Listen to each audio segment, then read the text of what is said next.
And we're back with more of the Shacknews Awards 2023. This award coming up, it may be the most Shacknews Award that we have here. It literally has Shacknews in the award. This is the Do It for Shacknews Award. And someone, people watching this, maybe it's the first time they've ever seen the Shacknews Awards. They're like, what exactly is the Do It for Shacknews Award? And yes, it is a bit nebulous, right? Doing it for Shacknews can mean a lot of things. It can mean literally writing an article for Shacknews.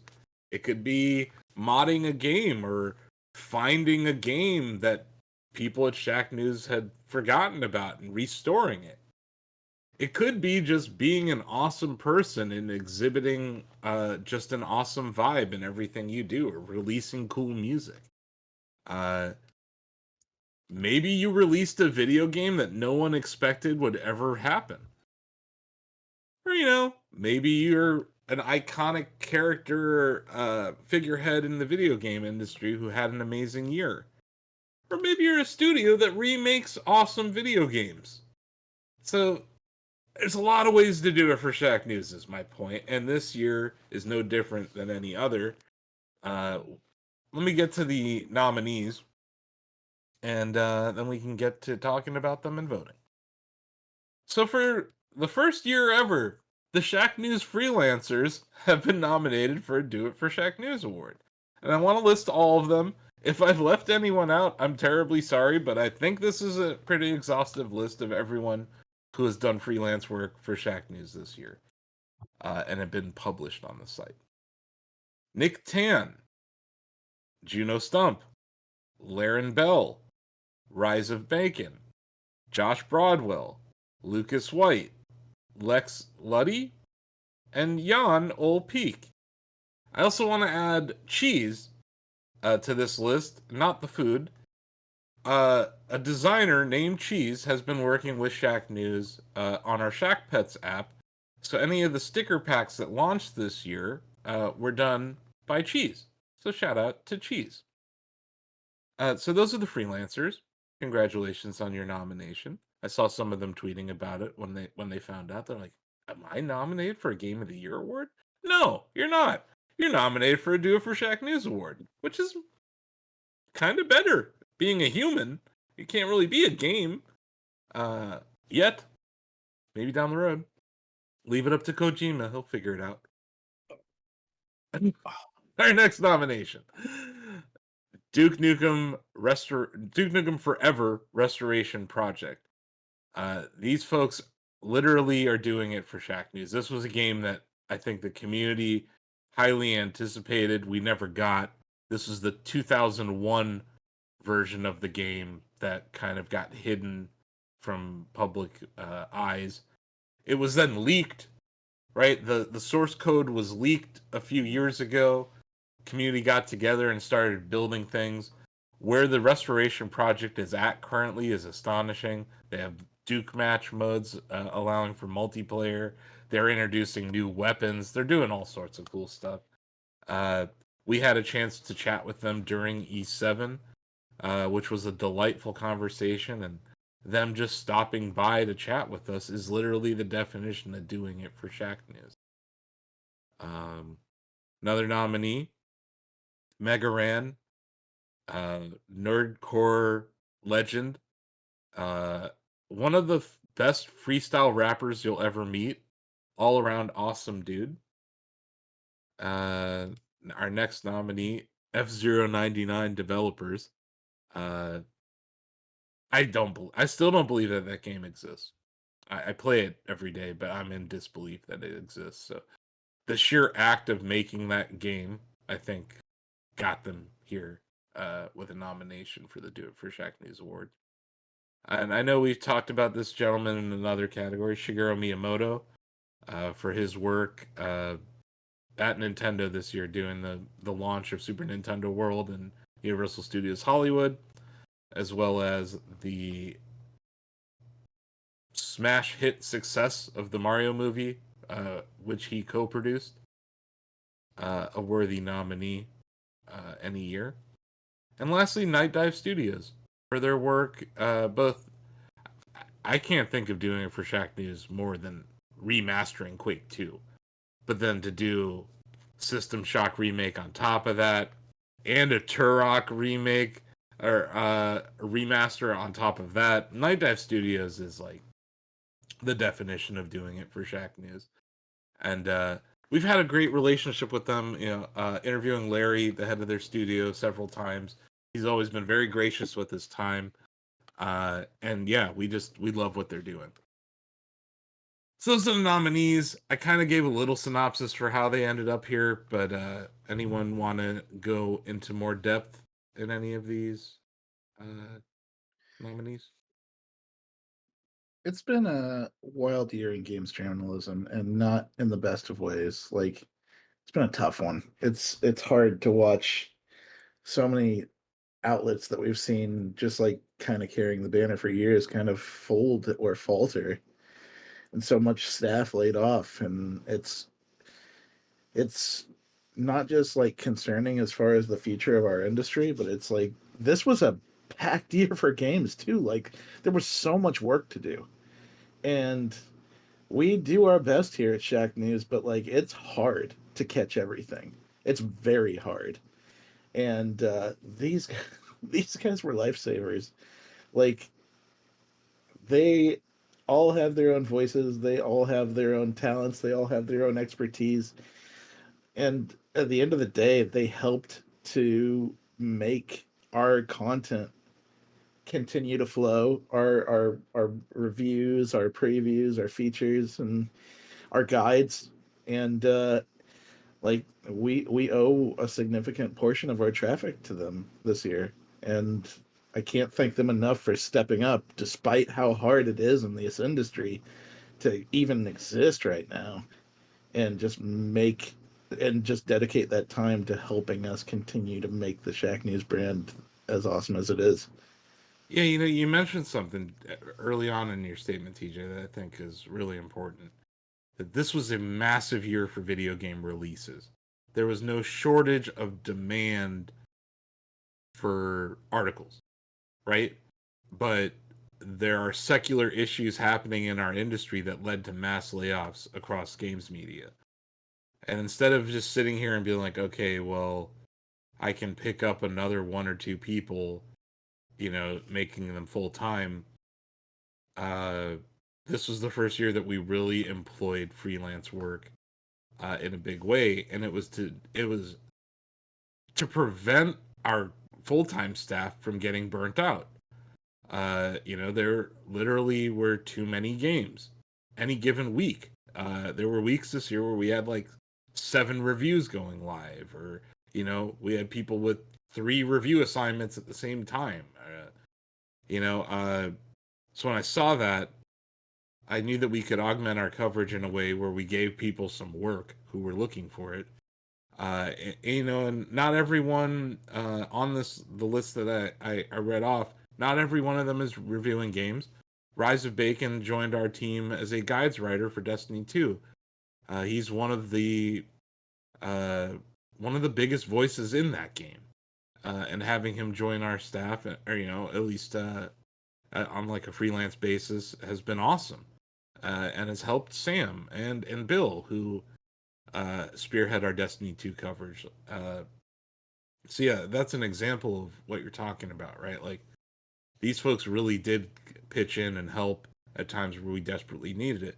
Nick, being based in San Francisco, there are times where there's an opportunity for us to get coverage, but it's not a video interview, so we're not sending Greg down there or something. It's a hands-on opportunity, or maybe it's a text-based interview, and we would tap Nick, and Nick was very gracious with his time and an excellent worker. All these people do excellent work. Juno would hit us up and pitch us with some really cool indie review ideas, and we're like, go for it. Uh, Laren's kind of Swiss Army knife of a freelancer. She's she's writing awesome guides. She can do transcriptions or whatever, but also has reviewed some of the bigger games of the year. Uh, I mentioned Cheese and what she's done making sticker packs for us on Shack Pets. Josh Broadwell reviewed some of the biggest games of the year. Reviewed Diablo 4 for us, and did a great job providing guide content for that. And if people remember when like Diablo 4 came out like right in the heart of Summer Game Fest E7, very busy time of year for us. So having Josh join us in a freelancer capacity has been huge. Lucas White has written some of the best reviews I've read in a while. Some really, really funny reviews, and I love having his voice on our site. Yeah, uh, Lex hit us up kind of similar to some folks have just hit me up and said, "Hey, like I'm gonna be at this thing. I noticed that you guys aren't. Do you want some of this coverage?" And by all means, having someone based in Europe is a huge deal for us. And I think Lex came up and pitched us on some really great content, and very happy to work with them. And then, yeah, Jan has kind of been freelancing with us for longer than most. He is an SEO expert. So in times where we need to look at the actual underpinnings of our website to make sure the site is healthy, Jan has been there to help. But then on top of that, Jan streamed Shack Air for a long time. He's kind of a simulator expert. He's also a racing game expert and somewhat of a VR expert. So Jan has been great to tap for various review purposes, be it hardware or software this year. And like I said, I've appreciated working with him for years on the back end of the site too. So yeah, the freelancers have been a huge help this year, and I feel like we've helped them out too, because there's not a lot of sites that are uh, I don't want to tout our whatever, but there's just not a whole lot of work out there, and we were providing work for people who were in need. Yeah. Anyone else want to chime in on the freelancers? No. Nah. The Duke Nukem Forever restoration project. Uh, I see you nodding, David. What are your thoughts? I mean, I would say Duke Nukem, along with id Software shooters, namely Quake, is part of the lifeblood of Shacknews. We have a ton of Duke Nukem fans in our chatty community. Dog Knows, one of our moderators, uh, loves those games and was very disappointed, as with was anyone with good taste when Duke Nukem Forever came out. And I can't think of a game that needed more of a restoration than Duke Nukem Forever. I think that this was just really a labor of love for this team to bring back the version of Duke Nukem Forever. It went through so many versions, so many engines, but this version looked the most promising. Mm-hmm. And they also came at a time when Duke Nukem 3D was only 5 years old, which in those days that was pretty old, but still just young enough for people to say, like, I'm still looking forward to the sequel. It hadn't become vaporware yet, or known as vaporware. And so the fact that this exists, the fact that they were able to expand on it so well and create such a quality game, I think it's good for fans of Duke Nukem. It came at the perfect time as we're still in the resurgence of the retro style shooter, the boomer shooter, and also just for these guys, like the amount of effort that went into making such a quality release, I think is going to be great portfolio material for them. Like they have careers in an industry where a lot of people are looking for careers. Like I've talked to a number of developers who say, we don't really want to know what game projects you worked on in college because we have no way of knowing what you did versus the rest of your group. But if you submit something like this that was a passion project, that's actually what studios want to see. They want to know, hey, do you want to be in this badly enough to do this in your spare time? And that's kind of what this team did. And it really, the quality just shines through. I think it's awesome. I think the nature of this specific game and how it came to be a project, it prevented them from charging. This Yep. is literally free work that Yeah. they're doing. And a lot of the folks, this is not their day job. They Mhm. do this in their free time. Yep. And to have this level, this pace of development from a all volunteer non-full-time team is just even more impressive. It's the Uh, definition of a passion project, you know. mhm. It is the spirit of doing it for Shack News. Like we've been cheering them on, and they're cheering us on. And when they came on our stream, they made this a Duke model with like a Shack News. It was a combo of the Nuke logo from Duke Nukem and the Shack logo. It's one of the coolest things I've ever seen Yeah. done with our brand. But they have this reverence for Shack News, and we have this reverence for Duke Nukem. So when it came together, it was one of my favorite interviews I've ever done. Mhm. And yeah, a highlight of E7 for sure. And yeah, I look forward to where this goes because we even talked about during that interview. This has spawned many projects. The source code leak of Duke Nukem Forever. Mhm. So it's cool to see a lot of people taking a whack at it and making things that were better than what Gearbox released at the end of the day. Which is just it's just interesting to see. But yeah, I love Duke. And I didn't love Duke Nukem Forever, but this version, pretty cool, pretty cool. Yes.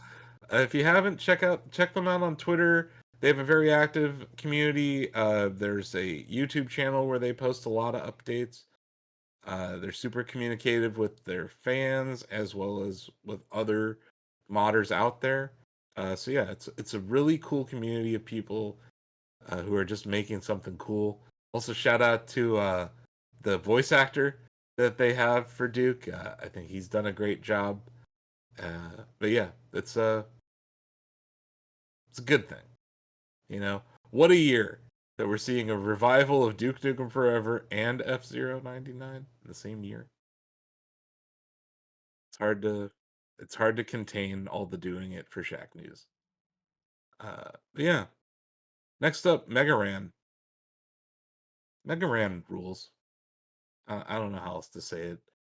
Uh, he always has a song like ready for the moment.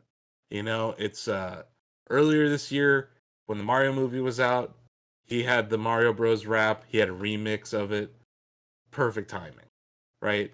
Uh at various points throughout the year, he's either been involved in like an AEW song or like a WWE entrance music, or he's featured, I think, in AEW Fight Forever soundtrack.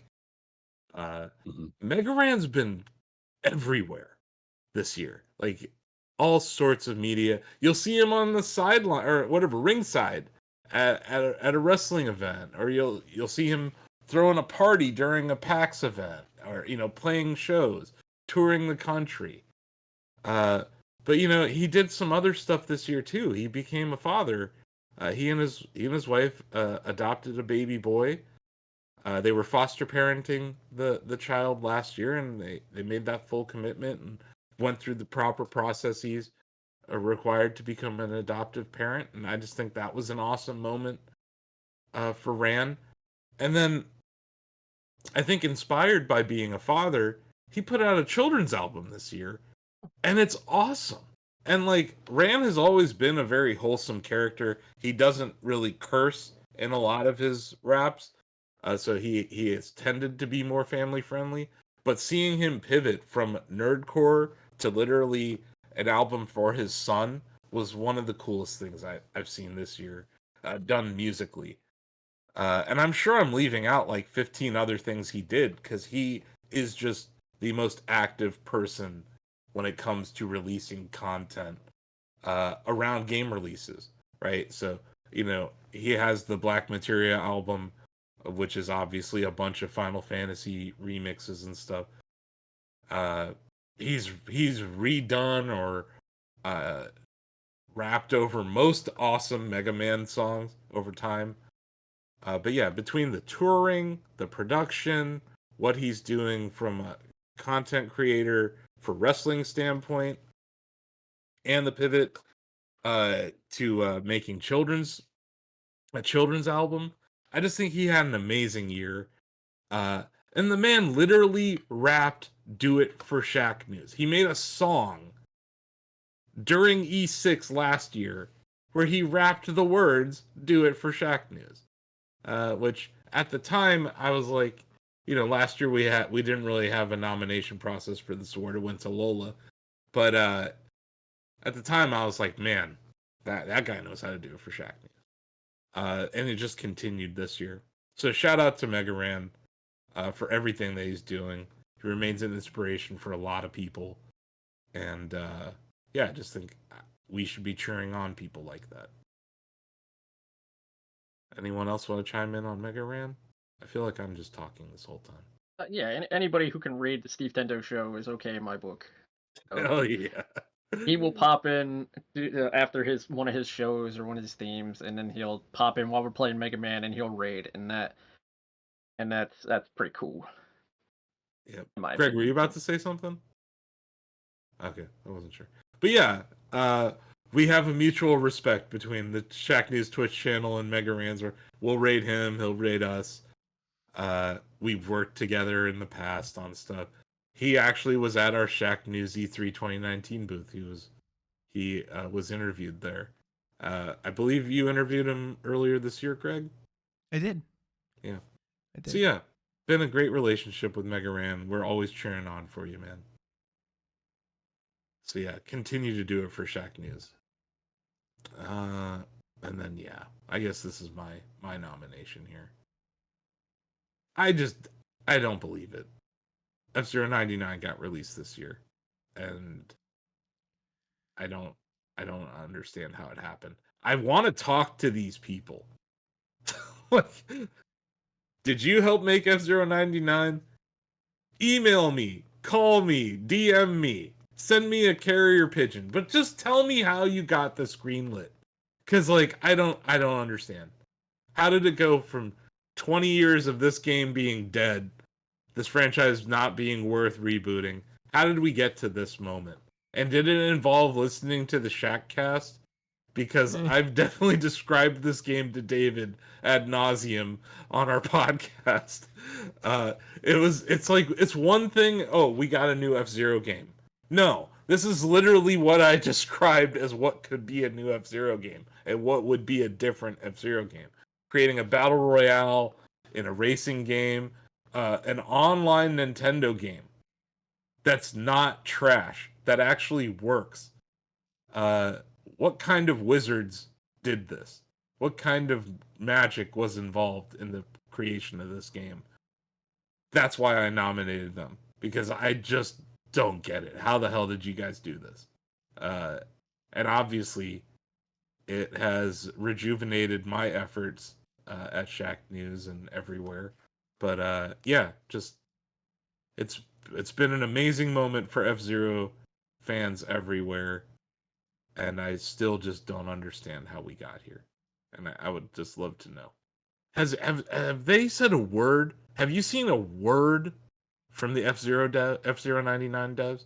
Like, not a single interview anywhere. There's normally not interviews for Nintendo stuff. Normally. No, like the Zelda team does a lot of interviews. Yeah, Onuma's done Mario several interviews this year. Miyamoto has done interviews this year. Doug Bowser used to do interviews.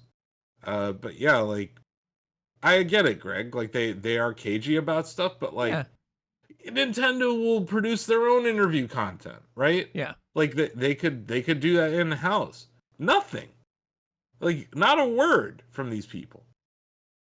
Here's what I think. Here's what I think is pretty cool about this. So, when I was a kid, I played TMNT 2, the arcade game on NES, to death, and there were no other Ninja Turtle games at the time. And so I told my mom, I'm like, Mom, I want to sit down and I need you to help me write my idea for a Ninja Turtles game, and I want to send this to Nintendo. Because as a kid, I was like, well, obviously Nintendo makes every game. That's just how this works. And I went like stage by stage. I described the stages, the bosses, the enemies, and one of my ideas was, you're on a beach and the foot soldiers can throw sand in your eyes. I was like, that's great, because that would suck to get sand in your eyes. We mail this in. I get a form letter like, thank you for your idea. Nintendo doesn't accept outside solutions. And then Konami put out Ninja Turtles 3. First level, beach, sand in your eyes. I'm not saying I'm a designer on TMNT 3, but I'm not saying that. Mm-hmm. But it's really gratifying as a fan to know that you're so tapped into what you want, that to see something come out close to what you described just makes you feel like, I get this. I feel like there's some sort of connection we have. And that made me think of you describing this, what became F-Zero 99 on the Shackcast. I'm like, this is a guy who's really in tune with this franchise and what would be the right step for it. And I just think that's pretty cool. Because I heard what Miyamoto said. Yeah. And I was like, well, here's an idea. Yeah. Like, because he said, I don't know what we could do that's new with the franchise. And I'm like, well, here's an idea. The game never had online play, right? And F-Zero X Death Race mode, it never kind of made its way anywhere else. It was only in that game. So they kind of took two of those ideas, merged them together, and yeah, we got this. And then you can go back and you can look at that interview I had with Tim Sweeney at GDC, where it was at the height of Fortnite being called a PUBG, like stealing PUBG's ideas.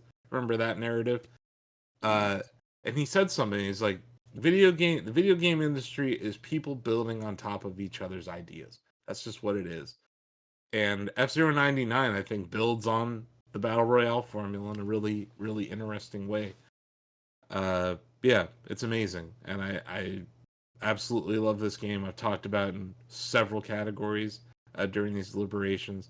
But I just think its sheer existence and what the effort behind the scenes that had to have been required to get this game across the finish line, I think is astonishing. And I'd love to hear more about it, but maybe we never will.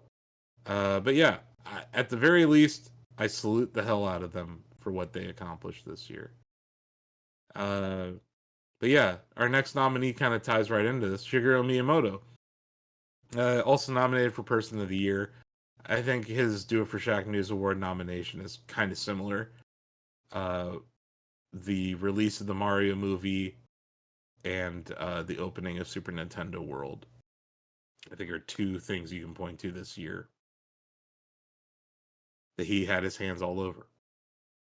And he is like the steward of Nintendo's brand now.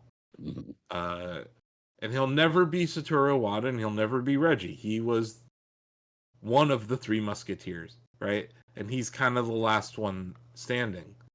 But yeah, I love his new role. I think he absolutely crushed it with the Mario movie. I think the Mario movie has his attention to detail and his love of surprising and delighting fans. It's all over the film. And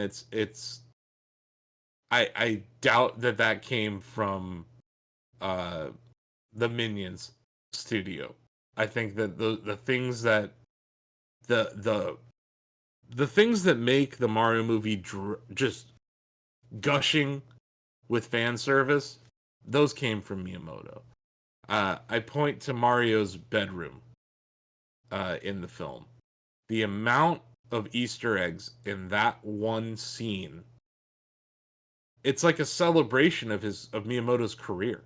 If you look at what's on the walls, what's being shown, and just Nintendo in general, like the decision that Mario would play Kid Icarus on an NES when he walks into his, like, none of those things were a mistake. None of those things were accidental. Everything was intentional. There's an R-Wing sitting on top of the television.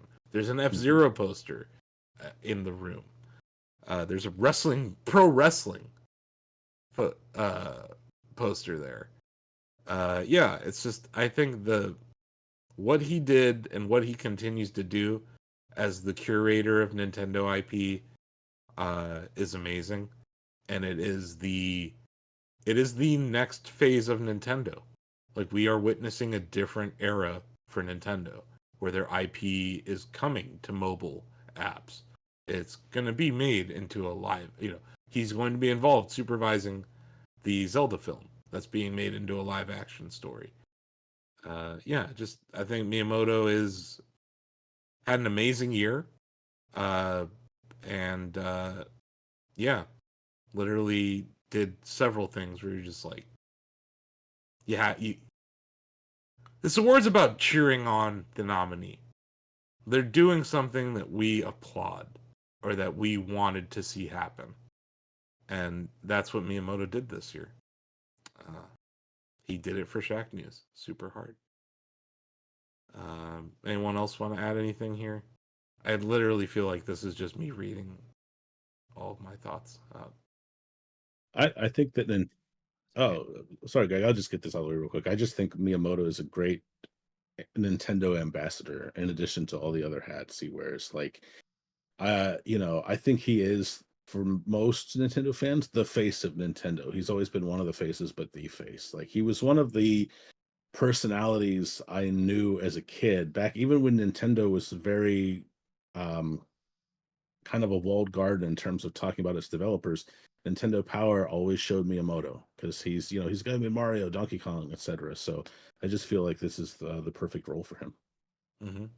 Yeah, and they just speak to the role of just representing a character that feels more or less like it's yeah, Mario is a brand, but like he's treated like a character. These last 10 years, I've seen other IPs just maliciously I license them out to things that make no sense, like just horrendous things. Nintendo does merchandising, sure, but the amount of time that they take with everything now to make sure that it has that quality and that feel that is, the definition of Nintendo or even Mario, like is it's a lot of respect because it's a lot of self-restraint. Yeah, there's money on the table that they're not taking. That they've done that for decades. But I think another good example of that, Greg, is like look at the Lego stuff that they've done.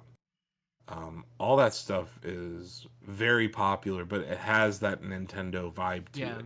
how can we do something They different? Like let's just not slap. Like there are some things like that, but like compared to other IPs and other brands, it's not nearly as like egregious or vicious or like apparently it's money grabbing. You know what I mean? Like it's everything they're doing is yeah, intentional. it has There's a purpose. sense, It has meaning. Yeah, it has yeah.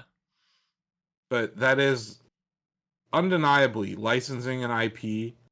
That division of their company is a growth sector, Yeah. and it's a shift. It's a drastic shift from where they were 10 years ago to now.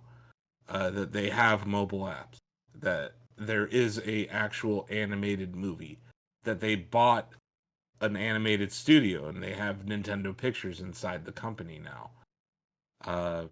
Yeah, I just think there's a lot going on that shows that how they view their IP is different. The respect and the self awareness and the time that they take, the self control they have, not to just be Yeah, like, yeah, let's make 10 Mario movies in the next 10 years. You know what I mean? Like, there's so many companies you just do. Disney's a good example. They just no, yeah. it's like, you know, it's like if you bought the Star Wars IP for $4 billion and then you set a clock, like I have to make 5x this by this year, or else this was a bad deal. Yeah. Nintendo doesn't really have that going on. Nintendo's like, we're gonna make this movie, and we're gonna make sure it doesn't suck. Like that was their goal. And if you look back to the messaging about the movie before the launch, they were very conservative with what they expected to come out of it. And then they did that typical Nintendo thing financially where they underpromised and overdelivered. Yeah. But I'd much rather see a company do that than the inverse. And I think that's what you're talking about, Greg. Even the theme park, like there's stuff there that's super innovative that no other theme parks have done. Whenever they want to do something, they make sure it's different enough than just putting a skin in Fortnite. You know what I mean? They want to make sure that it's unique enough to like. Do you think that the Donkey Kong minecart ride is actually going to have a jump in it? No, I don't know. I have no clue. Right? That's I impossible. have no clue. I have no clue. I think it they'll find a is, way but you're going to have simulate to. it. You'll have to bounce off the head of a beaver to reach the highest track level. And if you That's miss, what you have die, to and do. you sign a waiver. So you Yeah. just there is no extra life. You get one chance. That's it. That doesn't sound very amusement parky to me, Greg, if you can die. But yeah, I saw that trailer and I don't know. I'm just really happy that Nintendo remembered that Donkey Kong is their best IP. Poor Kirby. Oh, I sorry. mean, You're right. Sorry. Poor Kirby. I'm sorry.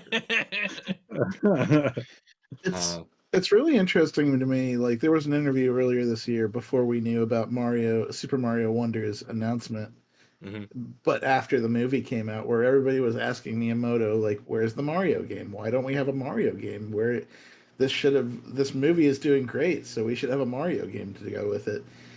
And I remember Miyamoto's response being like, it doesn't matter what other stuff we're doing. We're not just gonna make a Mario game just to make a Mario game.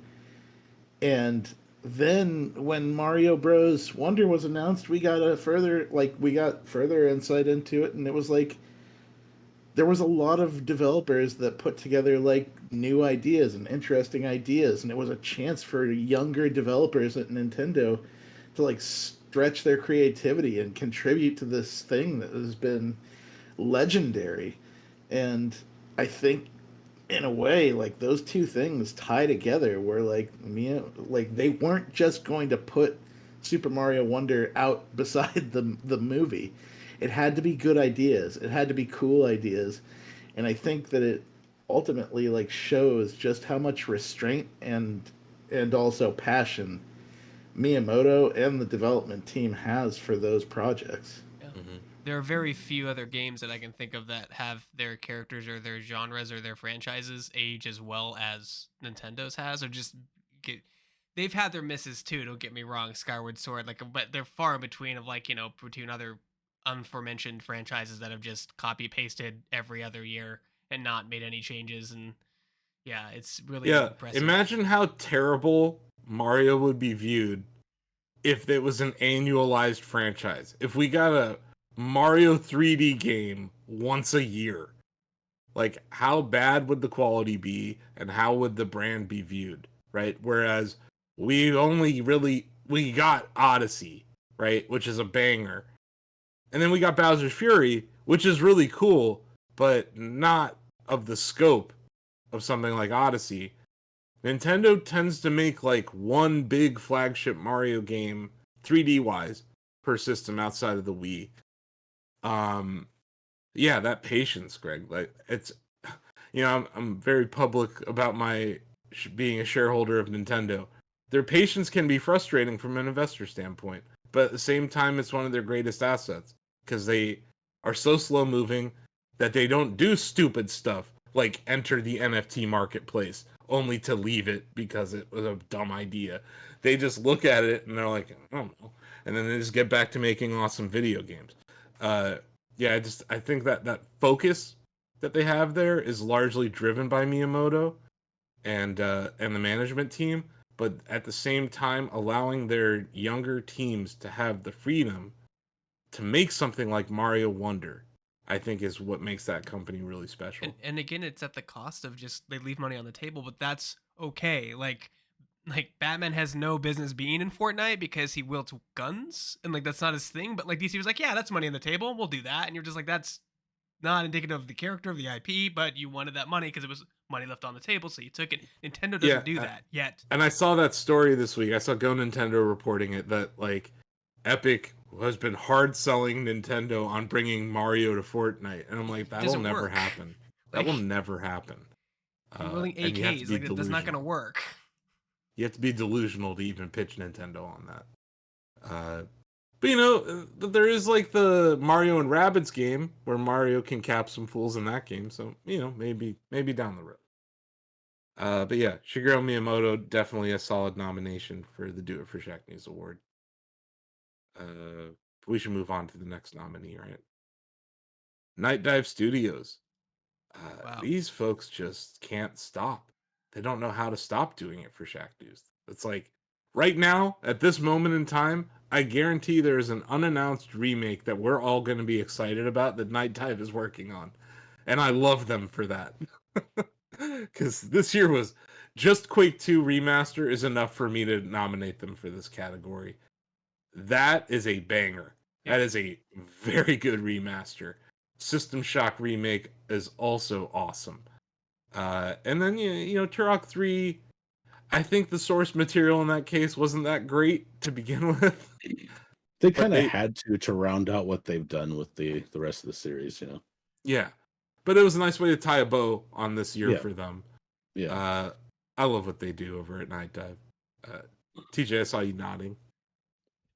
I don't think I've ever had anyone in PR message me to just say thank you for writing even just a news story as much as Larry Cooperman. That crew is very gracious about what they do, despite how well they do it. They are very aware that like the fans and the people around them are what helps them to continue to do what they do, and they pour that passion into their products, and they pour that grace into like their outward facing stuff. Like I appreciate Yeah. Larry, and I appreciate Stephen Kick, and I appreciate everybody over there that just like really is thrilled to be in this market and thrilled to be able to just talk about what they do and share in their passions. And like just to reiterate what TJ said, like they really do see the importance of not just our outlet, but just outlets in general. Like in a world where game journalists are villainized beyond no belief, like it's nice to see that be like, yeah, you guys, we need you guys in the ecosystem because you're important. Like not just us, but just other outlets as well, other gaming journalists. Like it's been nice to have a studio see us that way when a lot of people see us as inconvenience or a nuisance.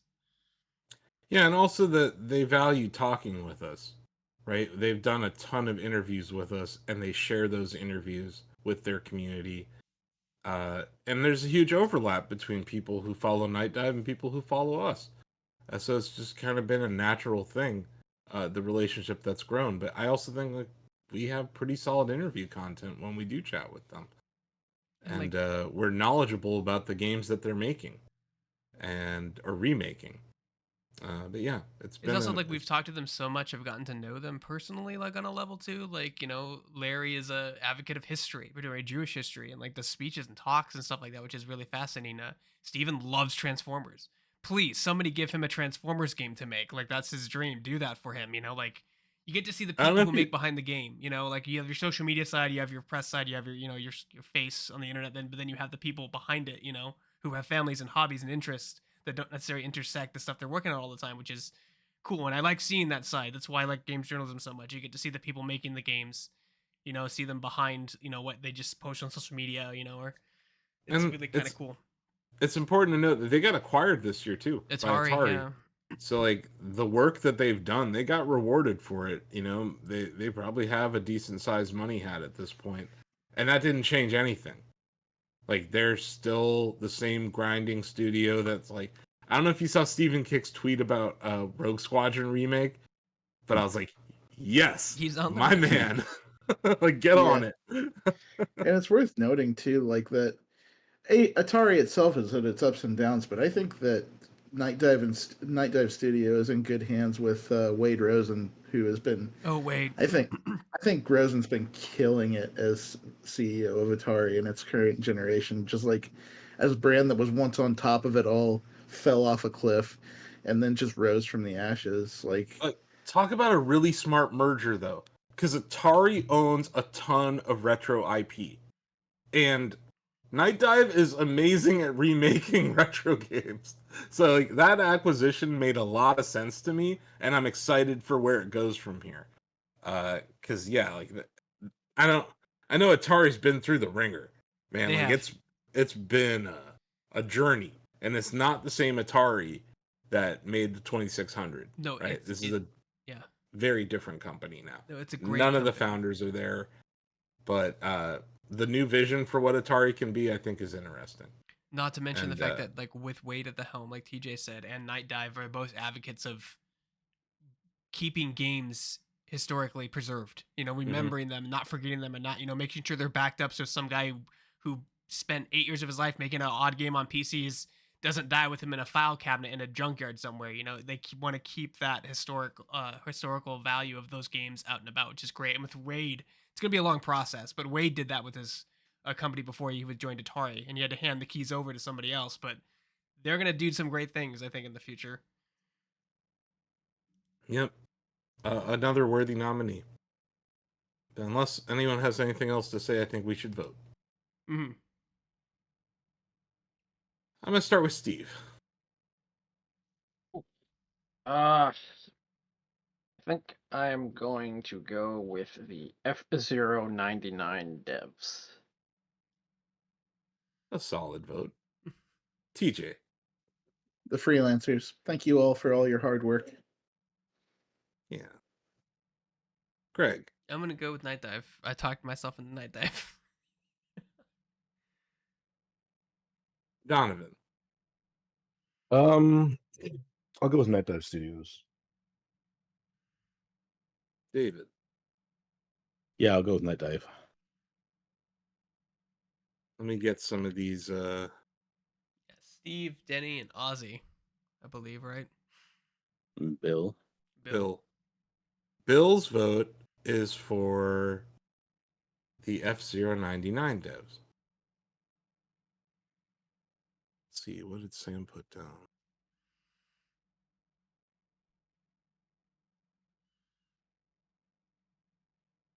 Sam put down the freelancers.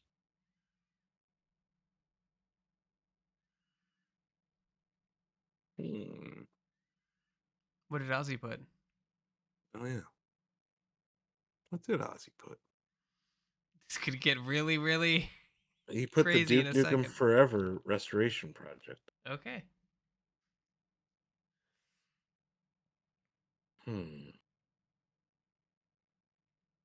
So I can cause a vote off Yeah. 2 different ways. Hmm.